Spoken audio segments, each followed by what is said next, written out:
guys, my name is Karen Dees. I'm the Marketing Manager for Patient Concierge Services. For those of you that don't know what it is, we provide a full concierge service before, during and after surgery, looking after you lovely ladies who are empowering yourself and investing in yourself and your appearance.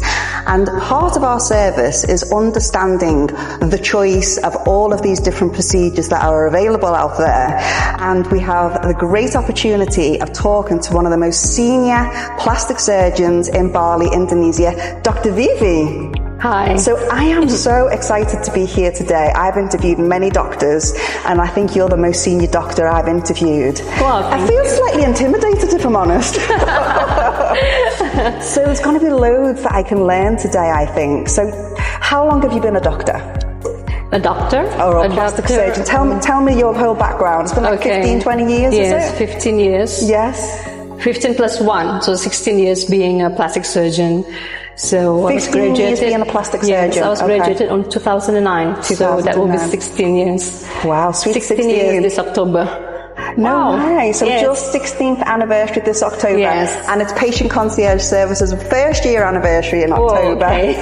Maybe we have to have a joint party. Yes. Yeah. And so what kind of plastic surgery do you do? I do head to toe. Head to toe. Yeah, but now my favorite is the facelift. The deep plane facelift, because I almost gave up doing facelift. Really? Yeah, because it was conventional way. Okay. Only application of the mask. Okay. But these days, it's deep plane facelift. Okay. So you can see the result. Okay. It's amazing. It's long lasting. Yes. And it's natural look. That is so interesting. Yeah. So you said the conventional way was the smash, and now the more modern technique is just to always do deep plane. Deep plane. Okay. It's under the smash. Underneath the smash. Underneath the smash. Okay. And then we pull the smash. Okay. Anchor it, and then cutting the excess skin without any tension, without having it dissected again. I see. So when we would see facelifts, say years ago, that was when they would have that wind swept look. So we don't have that no more. Don't have that now. So deep plane means you go in and you pull the muscles and the ligaments. Yes. And would you go up or like towards the vertical way? This way. Up, yeah. Up, not it's vertical. It's It's like on an angle. It's like on angle. Ah, okay.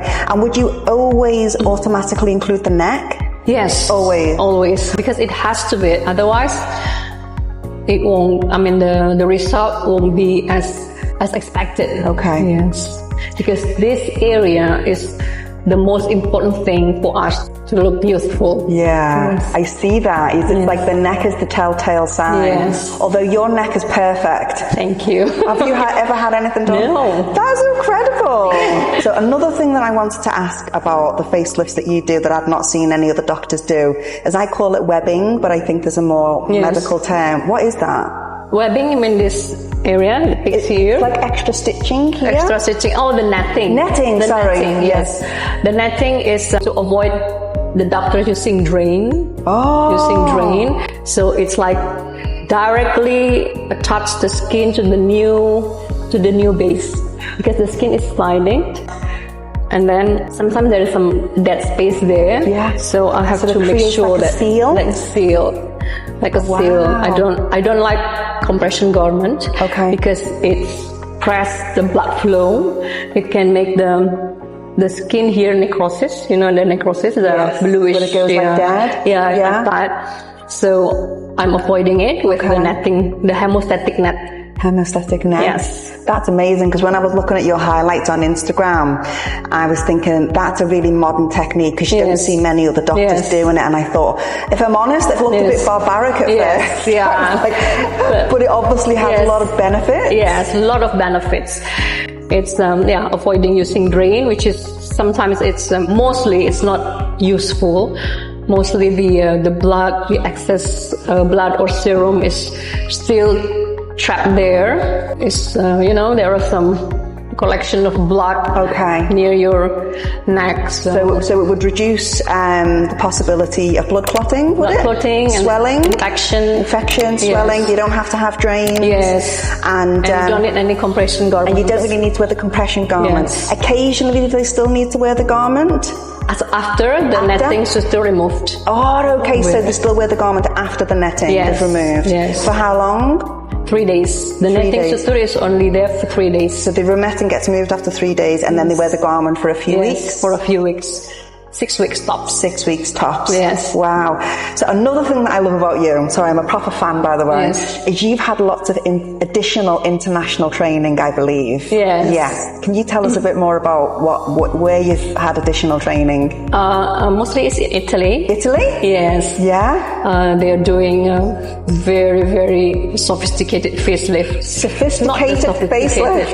It's not just sophisticated, it's simplified. Simplified? It's very simple, unlike American plastic surgeon who's done it very complicated way. In Italy, in Europe, they do it very simple, and the result is similar.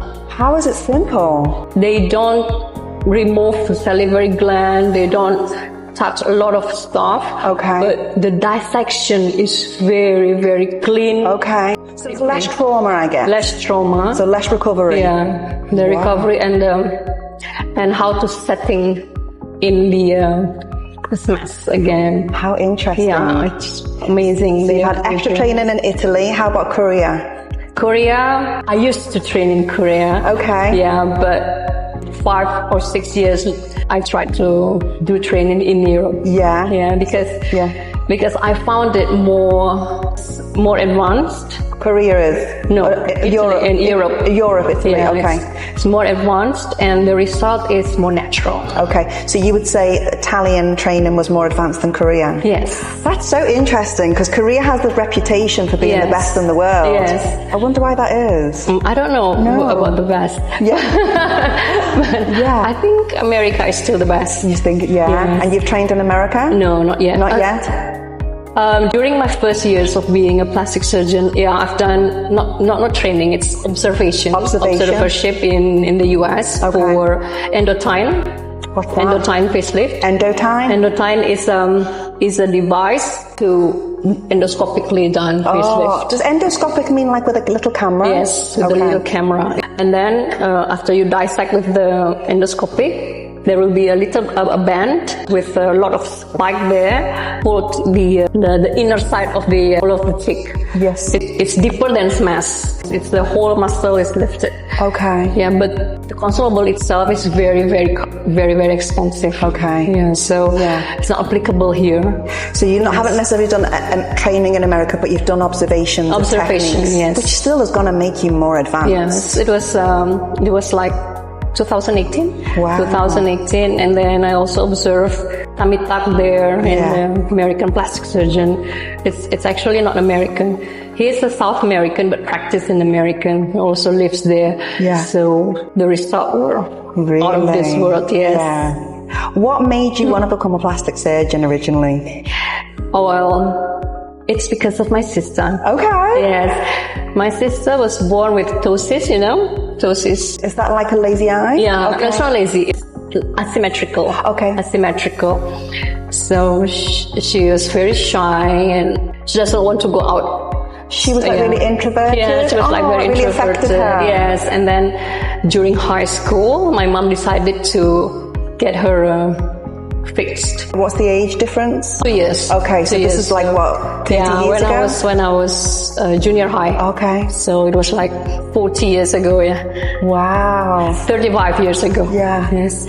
And then when it's done, she looks very pretty. She's becoming just like someone else. Really? Yes. Like her confidence went higher? Very confident, and then she starts modeling. And then, no way! Yes. She started modeling? Yeah, she started modeling. Oh my God, that warms my heart. Yeah, it was amazing. And I think that inspires me to be one. Really? Yes. So you then started practicing, well, you left school eventually, and then went to university fellowships and become doctor. And then I entering the residency of plastic surgery. Wow. Yes. And what is your sister like now? Is she like really still modeling, confident? No, she's still beautiful. Yeah. Yes. And confident, of course. Yes.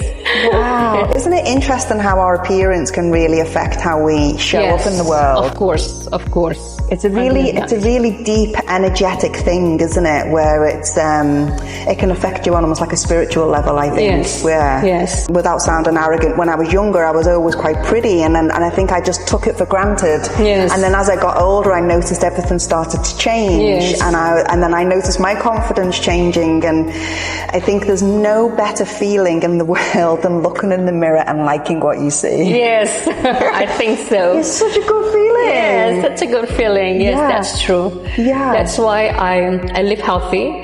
I don't want to be, fat and flabby or something. Everybody says, why are you doing that? Because of my happiness. It's your happiness. Yes. When we are happy, we are a better sister, a better wife, a better mother, a better daughter. Yes. We are better in everything when we are happy, yes. I want to look good. That makes me happy. Yeah, it was like your best friend is yourself, right? Yes. Yeah. Yes. No more important relationship than the relationship you have with yourself. Yes. Yeah. So you're obviously an expert when it comes to the face. Yes. And you said you can do head to toe, so you do the full body. So outside the aesthetics of things like, breast surgery, breast augmentation, tummy tucks, I know you can do fat transfers as well. Yes. Brazilian bum lifts, contouring, you name it, you can do it. And what about things for, say, weight loss? Can you do anything for this? Okay, weight loss. I have a program here, slimming program, but for obese people that has already had procedure called bariatric sleeve. Bariatric sleeve. Am I saying it correctly? Yes. Bariatric sleeve. Bariatric sleeve. Usually they will slim down pretty fast because... That's because they just lose their appetite. Yes, their stomach is smaller. It's not lose appetite. Losing the amount of food of they eat because the stomach is so small, and then the absorption of the food they eat also smaller. That's why the weight is decreasing. Over like 12 months? 12 months you can, I mean, the patients can go down up to 90 or 70 kilograms. Wow. Yeah, that will leave them with a lot of loose skin. Okay. Yeah, usually the arm, the breast, the bellies, the thighs as well. Okay. So also the back. Okay. So I usually do a stage reconstruction. Stage reconstruction. Oh my God, usually, it's a complete transformation. Yes, usually, Usually I will start with the arm lift because this is the most annoying part usually. So do you do the surgery that actually reduces the size of the stomach? No. You don't do that part. It's just when they've done it in another country. Yes. Because I know there's a lot of patients in Australia where they've had either the bariatric or the gastric sleeve or is it Ozempic? Ozempic, as well. People are losing weight really fast over 1 year and then left with the skin. Yes. So you can do the full skin removal. Transformation. Okay. I usually do 2 stages. Okay. First one is arm, back and thigh. And the second one is tummy tuck and breast lift. So, oh my God, it must be like they're giving birth to themselves. Yes. Yeah. I know we have a patient coming up soon that PCS has introduced, and she's having something similar, where she's having the lower body first and then the upper body. And I loved what you said when I showed you her photographs. You said, let's make her dreams come true. Okay. That was so sweet. And I really felt that. I really felt like you wanted to make her dreams come true. So what kind of difference do you notice in people when they have their surgery? I think they want to be normal. Yeah. Yes. They want to feel normal. Okay. Yes. They want to look normal. Yeah. Because I guess there's like a practical element to it as well. Like they must have a bit of chafing or, like maybe sore parts of their body. Yes, of course. Or like not being able to fit into clothes and things like this. Yes. Yeah. Things like that. And the look of people when they saw loose skin, something like that. Yeah, that must be quite hard to see. Yes. It's like I've lost all of this weight, but I can't be in a swimsuit or something like this and on a beach. Yes. Yeah, I get that. Is there any advice that you could give to somebody who's having this type of surgery? How to prepare for it if they're coming in and having the surgery? Do they need to bring anything from home, like bum cushions or anything like this? No, we will provide it. You will provide anything that they need. Yes. Yeah. And also just eating healthy to enhance the recovery.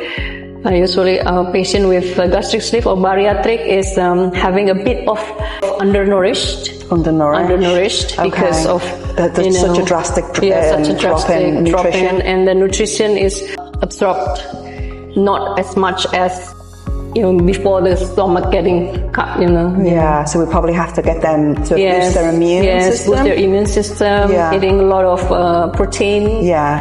And some of them will develop anemia. Sometimes after surgery, they need also transfusion. And because of the anemia, sometimes we can't do a lot of procedures at once because there will be an insult for their bodies. I see. Yeah. Wow. So out of everything that you've done, facelifts, boobs, breath, nose, lips, well, do you have a favourite? My favourite is facelift. Still facelift? Yeah, still facelift, yeah. Because I guess it's like it's your brand, right? Yes. Just going back to the face again, another thing that I noticed about you on Instagram is you do something different with the lips. Yes. So obviously we have Indonesian and then we have Caucasian, and Caucasian want bigger lips, Indonesian want smaller lips. Okay. And I noticed on one of your stories it looked like you made the lips bigger, but it wasn't a typical lip lift, it was something else. Oh, it was peri-oral lip lift. Oh my god, I'm learning so many new words today. Yes, peri-oral lip lift is because she has so many wrinkles. So like, are they like smoker lines? Yes, smoker lines here. So I cut the skin on the all the way around, dissect the lips and pull. Whoa. Yes. That was the first time I'd ever discovered that. Oh really? Yeah. Where did you learn how to do that? It's been going years. Wow. Yeah, it's one of the way to get rid of the smoker lines. Yes, and it looks really natural still afterwards. Yes, of course. Yeah. And so I guess with a typical lip lift where they do the bullhorn, it's only pulling this bit. Yes, it won't reduce. It won't reduce the lines. Yeah. Wow. There must be other things that you can do that I've never heard of. Oh really? What else can you do? You're like a magician. I'm just. What do you call it? Yeah, modify things. Modify things. Yeah, modify things. Sometimes in deep plane facelift, it's really difficult to dissect the smash actually. Okay, let's break this down for me like I'm a 2-year-old. Yes. So we have the outer layer of the skin, then underneath is there is a smash, and then smash is like fascia, fascia of the muscle because all of the area is facial muscle. It's covered with smash. Smash is what? Smash is the fascia. The fascia. The fascia. So the skin, the fascia. The skin, fat, subcutaneous fat, and then fascia, smash, and then nerve, muscle. Whoa! So you go to the muscle? No, I will go to the smash. Smash. This is the most difficult part. Okay. When you dissect the smash, there is a very important facial nerves laying there. Okay, so this is why the deep plane is a little bit more high risk? Yes, that's why. And I have a special technique to do that. Yes, but I won't share it here. Okay. But you have a special technique which sets you apart from other doctors. It's modified. It's invented by me. Yes, I love that. It's a Vivi technique. Yeah, it's my technique. So it was easier for me to dissect and avoiding the nerves. So it was amazing because I feel like I'm also an engineering when I do surgery because I want it to be safer, faster, and less complications. So what should I do? And then I picture it by myself. What should I do? This and this and this. Okay, then I tried the technique. Oh, it's good. Yeah. And how many times have you done this? A lot approximately of times. 50, 100?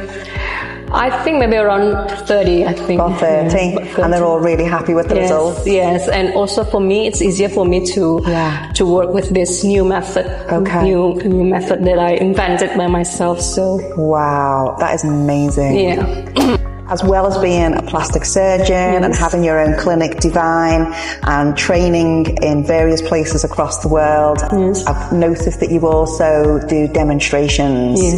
So is it the scientific committee that invites you to do this? Yes, the scientific What is that committee. for, and who benefits from this? All the plastic surgeons in Indonesia. It's like an association.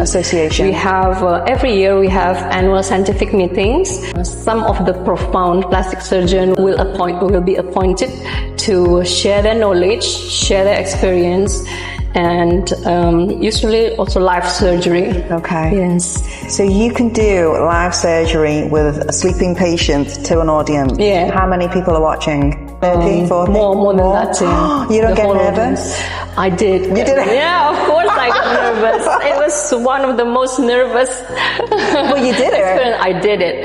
It was amazing. I mean, I thought it will end. It will be like a one-off. Look like 6 or 7 hours surgery. Yeah. But because of my adrenaline rush, it's finished within less than 5 hours.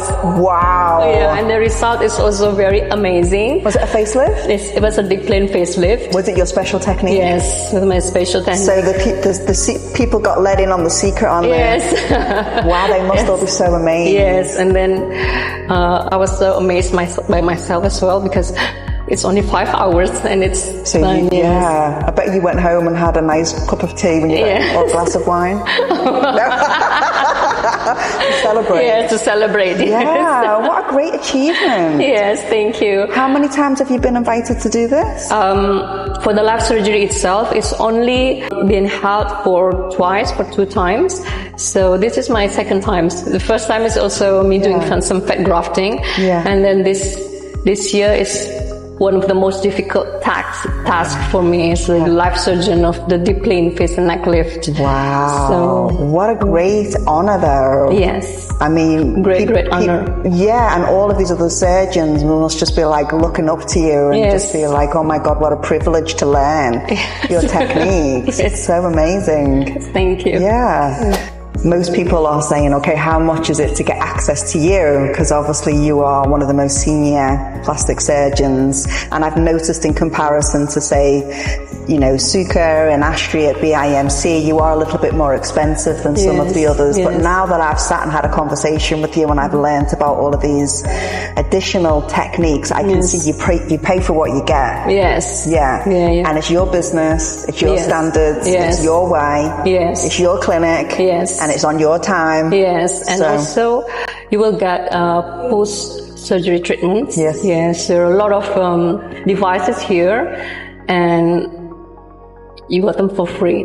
It's included in the price. It's included in the price. So like hyperbaric oxygen? Hyperbaric oxygen, the keratosis injection for the youthful, it's placental stem cells. Oh, the placental stem cells, the radio frequency, the cryo skin treatment. That's great. I mean, that's a nice little package just all on its own. Yes. So that's included in it. Yes. Yeah. Another quick thing I just wanted to touch upon. Please tell me if I'm getting too nosy. There's just so much good information. Is you also perform facelifts on day surgery? Well, all surgeries you can do on day surgery. Yes, of course. Yeah, we can. Yeah. So is it lighter sedation or anything? It's twilight sedation, yes. So it's still twilight sedation? Yes. Does twilight sedation mean that they're breathing for themselves? Or does it just mean lighter anesthetic? Lighter anesthetic, so they can breathe by themselves. If the anesthesiologist thought that the breathing is maybe a bit erratic, then they bring in the machine. Bring it into the machine. Yeah, I've heard about this. It's kind of like simultaneously, is it? Where it's mostly by themselves, but if it becomes patchy, then they bring it in. Yes. I see. So let's say the facelift finishes in 5 hours. Would that be 6 hours? About 6 hours. Yes. Then they would go into recovery, I guess, for 2 or 3 hours. Yes. But you know, the facelift usually not a single procedure. Usually with upper blepharoplasty, with lower blepharoplasty, with the lip lift and the fat graft, so it will take like around 7 to 8 hours. Wow. Do you automatically do fat graft or only if they need it? Only if they need it. Yeah. Yes. I love that about you actually, because there's another doctor in America and I think he charges something like $125,000, but he always does fat transfers and he says it's the best one. But there are some surgeons here that I don't think they know how to do it, but you know exactly what to do. Yeah, you do, like, so I guess if somebody needed some in the tear trough or like, you would just take some fat from another body and include it with the facelift. Yes, because when the facelift is done, usually we open all the area, or especially on this level 1, they said, in the level 1 area. It's very difficult to put fat graft here because it's already open. Oh, you can only put fat graft when the tissue is intact. Oh, when it's closed? When it's closed, yeah. Ah, so okay. that's why I don't put so much fat graft during after the facelift. Usually only on the temple because it's we only dissect on the superficial, so we can put on the deeper part. But in this area you cannot, because you open this area. Yeah. Even you cut the tear troughs, so it won't be seen anymore. So what's the point to give fat graft there? It won't live. It won't survive. Oh, it won't survive. Yeah, it won't survive. Yes. Ah, so when would you do the fat graft? Usually, not on this area. Yeah. But only on the other area, like maybe forehead or temples. Yes. So, and a bit of cheekbones that it's deep. And it's deep. Yeah, very deep. It's not on a superficial level. No, I will do it when it's already opened. So I can see the level of the place that I put in fat in. But if it's already closed, you don't know. You don't know. Yeah, you don't know. It's going blindly. So it's maybe going to the area that you already dissected. It's already open. What's the point? It won't survive. So you have to close it and then do it. Is that what you're saying? No. It's when it's open. When it's open. When it's open. Right. Okay. You put then you put the fat in. Yes. Wow. It's so interesting that your fat can be your friend. Yes. All my life, I always had like a fat belly, and I used to say, wouldn't it be amazing if I could take the fat from my tummy and put it on my bottom? Yes, and then I did it 3 years ago. Yes. I got it done in Istanbul, actually. Oh, yes. And I was like, oh my God, finally I have a booty. After all this time. Safety.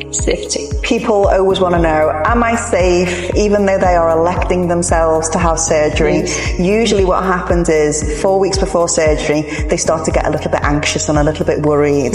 So how can we talk about reassuring them that they are completely safe with the anesthetic and the recovery? Like, so we have day surgery and we also have hospital option. Yes. Which hospital is it?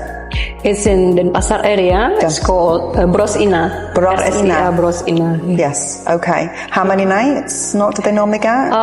For facelift, usually only 1 night. Okay. Only 1 night. For tummy tuck, 2 or 3 nights. Okay. For breast lift, breast augmentation, also only 1 night.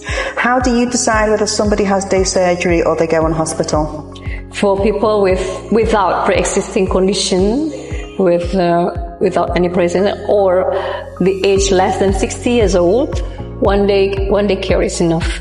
Okay, that's interesting. Yes, that and really also clears things up. the surgery that is less than 3 hours, like breast augmentation, the breast lift procedure without the implants, it's usually very fast, usually 3 hours. One day care, 1 day surgery is sufficient. So if they're under the age of 60, they have no existing conditions, and the surgery is like less than, say, 4 or 5 hours, they can have it on day surgery. But if maybe a little bit older or a bit more vulnerable, then they can go in. Or if they're really nervous, and they just want a doctor and a nurse that can arrive in their room within seconds, they can just go to hospital. And it's not that much more expensive, I guess. Of course not. Yeah, and it's a beautiful hospital. Beautiful, I've been inside. It's so nice. So nice. So clean. Yeah, Ina means mother and child. Yes. Yeah. So there's no babies next to your room, I hope. I love babies, but I don't want them next to the patients. Okay, this is a bit of a funny topic, but I've noticed whenever I'm chaperoning some of our patients to meet the doctor or the plastic surgeon, they turn into a little child. And I always say, what happened? You said you had all of these questions and you were like mute. And they were like, I just got so like afraid. I think they have 2 things, white coat syndrome. Okay. Have you heard of this? Yes. Or they think of the plastic surgeon like a god. And I'm like, no, they're just a human, like me and you. We all want the same things. We all want love. We all want good health. Yeah. We all want connection. And I've noticed on your Instagram page, you have a very beautiful, healthy work-life balance. So what kind of things do you like to do in your personal time? Well, mostly it's sport. Sport? Yeah. Exercise.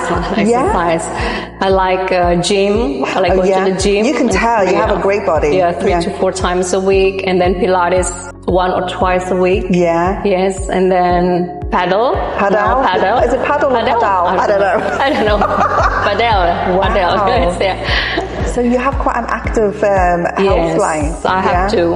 Otherwise, I'm going crazy. Yeah, you need it, yeah. Yes. And what kind of things make you laugh? Friends, Just being with your friends. Yeah, you like nature? Of course. Yeah, it's so important. Yes, so important. I go to swim to the beach very often. With your daughter? Yeah. Yeah? With my daughters. Daughters, sorry, you have to, yeah. Yes.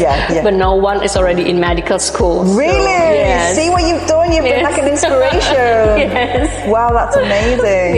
Yeah. I think that's a really, really nice observation, is when you can see a doctor who's like, actually, yeah, work is important, business is important, but family is more important. More important. You have to prioritize that, because when you feel relaxed and happy and nourished, you'll be a better doctor. You'll be a better surgeon. Yes. And we all want that. We all want to be in the hands of somebody who's living a happy life. Yes. Beautiful. Thank you so much, Dr. Vivi. You were absolutely amazing. I hope I wasn't too intrusive with all my questions.